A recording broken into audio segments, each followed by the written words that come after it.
ఏ రాజకీయాలు చూడడం లేదా ఏ పార్టీలు చూడడం అని చెప్పిన వ్యక్తి ఈ రోజున ఎందుకు ఇంత బరితెగించి దాడులు చేసే పరిస్థితి, కనీసం పోలీసు వ్యవస్థ కూడా చూసి చూడనట్టు ఎంతవరకు సమంజసం? ఈరోజు వైసీపీ పార్టీ వాళ్ళకి ఓటమి భయం పట్టుకున్నది. ఓటమి భయం పట్టుకొని మీడియా మిత్రుల మీద దాడులు చేస్తూ ఉన్నారు. మొన్న ఇటీవల చూస్తే ఇక్కడ గురజాల దగ్గర దాడి చేశారు మీడియా మిత్రుల మీద. రాప్తాల్లో ఆంధ్రజ్యోతి ఫోటోగ్రాఫర్ మీద దాడి చేశారు. ఎందుకు దాడి చేయాల్సి వస్తుంది? ఇదే సాక్షి టీవీ మీద, ఇదే సాక్షి ఫోటోగ్రాఫర్ మీద దాడి చేస్తే మీ ప్రభుత్వం ఊరుకుంటుందా? మీ చేతగాని ప్రభుత్వం, మీరు పరిపాలన చేయడం చేతగాక ఏదో వాళ్ళు ఫోటోలు చేస్తే వాళ్ళు స్వేచ్ఛయ్యా? అసలు మీడియా లేకపోతే ప్రజలు ఎక్కడ? ప్రజలు లేకపోతే మీడియా ఎక్కడ? అసలు మీడియాకి ప్రభుత్వం సహకరించాలా?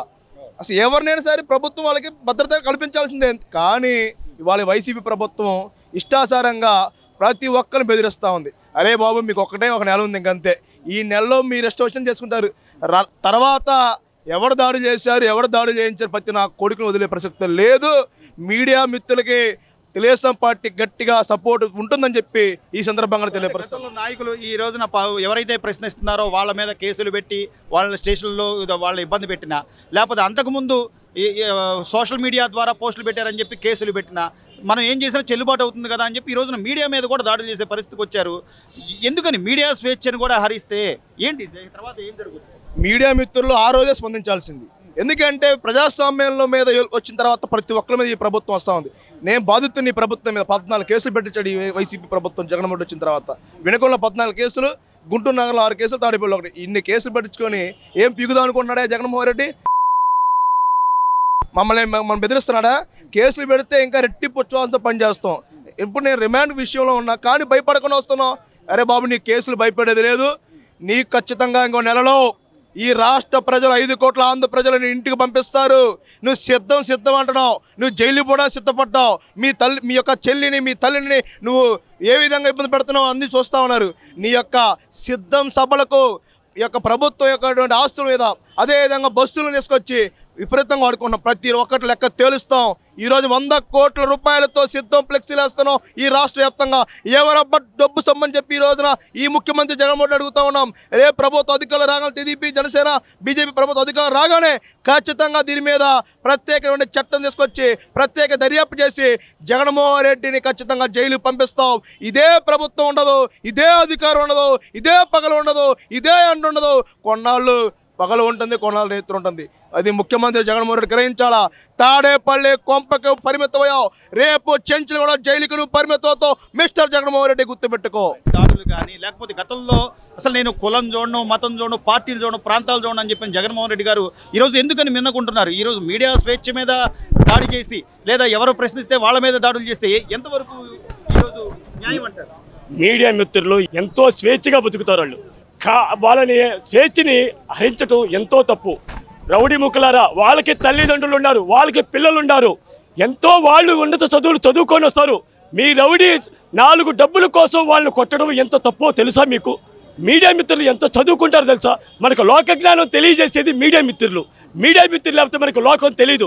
ప్రపంచంలో ఎక్కడ ఏం జరుగుతుంది కూడా ఒక మీడియానే చూపించేది. అట్లాంటి మీడియాని మీరు హరి చేయాలంటే ఇంకా మీడియా ఎందుకు, మనం ఎందుకు, మన ప్రజలు ఎందుకు, మన ముఖ్యమంత్రులు ఎందుకు?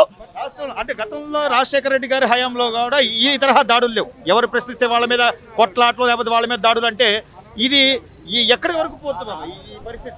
ఇది ఎక్కడ దాకా పోతుందంటే ప్రజలని స్వేచ్ఛగా బతకకుండా చేయటానికి ఇతని ఏదో ఒక ఆలోచనలో ఉన్నాడు. భయపెట్టాలని ఆలోచనలో ఉన్నాడు. భయం లేదు, ప్రజల్లోనే బయటకు వచ్చేసారు.